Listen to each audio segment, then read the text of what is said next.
Halo para pendengar, dimanapun kalian berada. Balik lagi di channel Gary Christopher. Oke, pada kali ini gue akan memasukkan list pembahasan mengenai anime, manga, ataupun LN random ya, agar pembahasan di channel gue ini nggak terlalu monoton aja. Dan yang akan gue bahas kali ini adalah pertarungan kedua antara Rudeus melawan God of Dragon, yaitu Orsted. Tapi tentu saja, sudah ada sedikit pemotongan scene agar gue nggak kena copyright ya teman-teman. Jadi mohon memakluminya aja. Oh iya, gambar-gambar dari video kali ini juga akan diambil dari akun Twitter Rifujin Magamoto. Oke, gimana keseruannya? Mari kita mulai langsung aja pembahasannya. Panel cerita pun dibuka dari karakter Orsted yang sedang memandangi sebuah kotak dan cincin. Lalu, ia pun menyebutkan nama Nanahoshi. Namun tiba-tiba saja, suara gemuruh petir pun melanda tempat itu. Dan sontak, Orsted pun memandang langit. Dan tiba-tiba saja, ada beberapa sambaran petir yang langsung menerjang tempat Orsted berdiri. Dan ternyata, sambaran petir tadi adalah sihir dari Rudeus. Di sini, Rudeus terus menyerang Orsted dengan sihir petir miliknya. Sampai-sampai membuat tempat di mana Orsted berdiri itu menjadi gosong. Namun, serangan yang dilancarkan oleh Rudeus itu tidak berhenti sampai di situ saja. Ia pun langsung mengumpulkan mana di tongkat sihirnya lagi dan merapal mantranya. Sontak, kumpulan puing-puing batu secara otomatis langsung terkumpul di tempat Orsted berdiri tadi. Setelah itu, Rudeus pun langsung menghantamkan sihir batunya tadi kepada Orsted. Namun, serangannya itu tidak berhenti di situ saja. Ia pun berniat untuk melanjutkan serangannya lagi, karena memang Rudeus tidak ingin membuat celah untuk Orsted bisa menyerangnya. Tapi tak disangka, batu yang ditimpakan oleh Rudeus tadi langsung dihancurkan berkeping-keping oleh Orsted. Dan tentu saja, hal itu membuat Rudeus menjadi sedikit gemetar, karena tidak menyangka batu itu bisa dihancurkan dengan sangat mudah. Tapi, Rudeus pun kembali mengingat tekadnya untuk mengalahkan Orsted. Jadi ia pun segera mengaktifkan sihirnya kembali dan menghantamkan sihir itu kepada Orsted.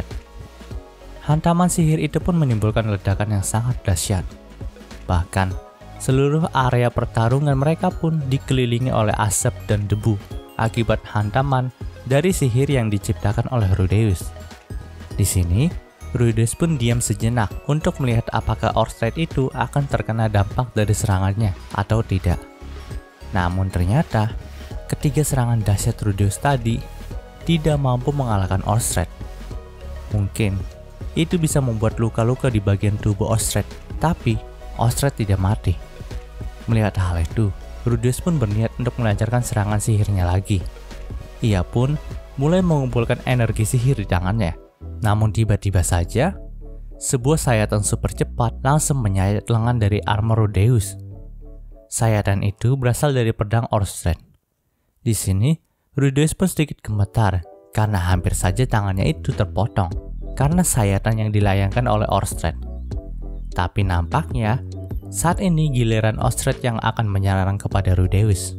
Di sini, ia pun mengumpulkan energi dalam tubuhnya untuk mengeluarkan auranya sebagai Dewa Naga yang ada di Isekai Mushoku Tensei ini.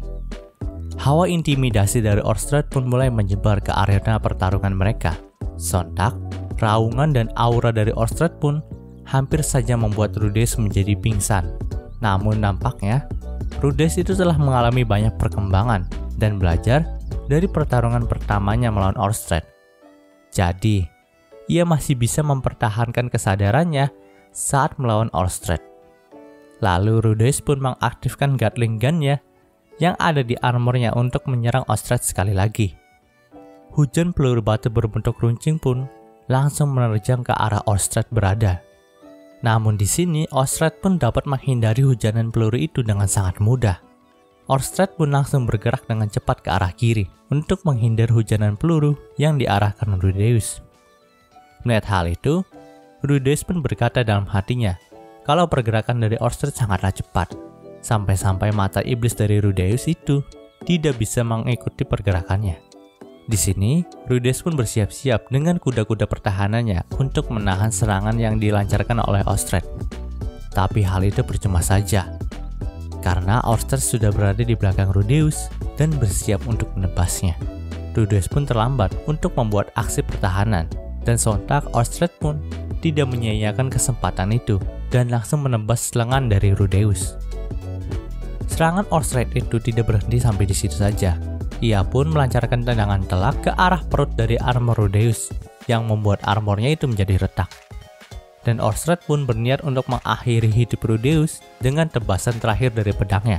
Tapi di saat itu, Rudeus mengaktifkan sihirnya, yaitu Purge, yang dapat mengurangi dampak kehancuran yang dialami dirinya karena ditebas oleh Ostrich. Namun di sini, armor Rudeus pun langsung hancur berantakan ketika menerima serangan terakhir dari Ostrich. Setelah itu, Rudeus pun terkena luka yang cukup fatal bagi dirinya. Ia pun berkata kalau tubuhnya itu tidak bisa bergerak lagi. Tapi, ia tidak mau berakhir seperti ini. Ia harus bangkit untuk melawan Ostrich lagi. Ia tidak mau menyerah di sini. Sementara itu, Ostrich pun secara perlahan mendekati Rudeus. Lalu Ostrich pun langsung menginjak Rudeus dan berkata, "Aku selalu bertanya-tanya tentang seseorang yang terkenal sebagai penyihir hebat dalam dunia ini, dan ternyata itu adalah dirimu, Rudeus Greyheart. Aku mendengar bahwa kamu telah hidup dengan damai, tapi kenapa kamu mempertaruhkan hidupmu lagi?" Namun nampaknya, Rudeus itu sudah hampir diambang kematian, jadi ia pun berkata dengan suara yang pelan, kalau ia mendengar perkataan dari Hidogami. Mendengar nama Hidogami, nampaknya Ostrich pun menjadi sangat marah, karena memang Hidogami adalah musuh alami bagi Ostrich. Dan kita tahu kalau Rudeus itu telah dicurigai sebagai pengikut Hidogami oleh Ostrich. Jadi ia pun berkata kalau benar ya, jika Rudeus itu adalah pengikut dari Hidogami, maka Rudeus pantas untuk mati. Kemudian Ostrich pun berniat untuk menusuk mati Rudeus. Tapi Rudeus pun berkata lagi, Hidogami pernah berkata kepadaku kalau Ostrich akan menghancurkan dunia, dan keturunan Rudeus itu akan membantu Ostrich untuk membunuh Hidogami. Jadi pada intinya, hampir semua perbuatan Rudeus dalam cerita Mushoku Tensei ini dipengaruhi oleh Hidogami. Dan jika Rudeus tidak mengikuti perkataan dari Hidogami, maka Hidogami akan mengganggu dan merusak keharmonisan dari keluarga Rudeus. Itu sih yang gue tangkap saat baca LN-nya. Tapi kalau ada yang salah dari pemahaman gue, tolong dimaafkan ya. Mungkin bisa dikoreksi di kolom komentar juga. Oke, mari kita lanjut. Di sini, Ostrich pun sangat terkejut ketika Rudeus mengatakan hal itu. Lalu Rudeus yang sedang sekarat pun langsung melihat bayangan kedua istrinya, di mana ada Sylvie yang menggendong anak mereka, dan ada pula Roxy yang masih tersenyum ke arah Rudeus. Kemudian Rudeus pun mulai berkata lagi, kalau saja ia bisa membunuh Ostrich, maka Hidogami itu tidak akan mengganggu kehidupan anaknya ataupun keluarganya lagi.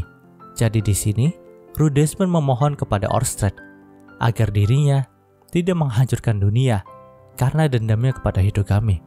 Rudeus juga memohon agar Ostrich tidak mengambil dunia di mana anak-anaknya akan tinggal nanti.